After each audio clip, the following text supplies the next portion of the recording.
Hurricane Joaquin poised to hit Bahamas. I'm going to play CNN's video. Tropical storm Joaquin, now a hurricane and posing a threat to the entire East Coast. Let's get to meteorologist Chad Myers with the breaking details. Problem with this one is, friend, we don't know where it's going. Absolutely. After 48 hours, Hurricane Center says very low confidence. We simply don't know if it's going to go left into America or right and past Bermuda. But what we do know is that there's a Hurricane Hunter aircraft plane now in this storm, flying back and forth north and south, and it found winds of 75 miles per hour. So now we are a hurricane. And we also found pressure. That Hurricane Hunter found pressure equal to a Category 2 hurricane. So I am expecting rapid development today into a Cat 2 hurricane, and then maybe even to something more sinister than that. I think something else that's happened today too. The models have turned to the left. They've turned to the west. It's a certainty with the U.S. models that we get some type of impact on the U.S. Not so with the European model we talked about for a long, long time here about, remember how it did with Sandy. The European is all the way out in the ocean. I think this is less likely, at least at this point. This is the outlier that it will miss America. Right now, it looks like it could be a significant storm. Even without impact or an eye wall landfall, we will see an awful lot of rain. Maybe 10 to 20 inches of rain in some spots, whether it makes landfall or not. And that could be a big problem with flooding, like we've had with Irene and Agnes and all of those storms that really weren't big storms, but they were big flood makers. Thanks for joining Walrus News Now. I am news anchor Caleb Osborne, CNN. The cyclone Joaquin strengthened to a Category 1 hurricane in the Atlantic on Wednesday morning, poised to pound the central Bahamas with heavy rain and dangerous storm surges in the next day. Its move after that is still hard to predict. Could have flooding implications for an already drenched eastern United States. Joaquin Center was turning 215 miles east-northeast of the central Bahamas, the maximum sustained winds of 80 miles per hour just above hurricane threshold, but forecasters predict it would soon become stronger. So a hurricane warning was in effect for central Bahamas. The storm is expected to be over the islands by Thursday before turning north. Oh, sorry, ladies and gentlemen, we're having back. More than 10,000 people lived in the Bahamian Islands, most squarely in the storm's path. 5 to 15 inches of rain could fall over the country's San Salvador and Rum Cay through Friday morning. Up to 5 inches could fall over the rest of the central Bahamas. The center said preparations to protect life and property should be rushed to completion, the Hurricane Center said about the Bahamas on Wednesday.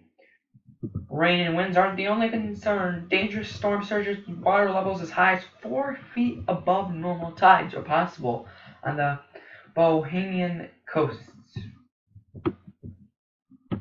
Swells from Joaquin will also affect the southeastern U.S. coast by Friday, potentially creating life-threatening rip currents, the Hurricane Center said.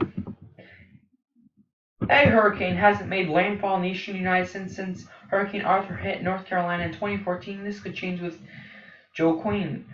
Forecasters expect Joaquin to turn north of the Bahamas, but they have low confidence in predicting the path after that.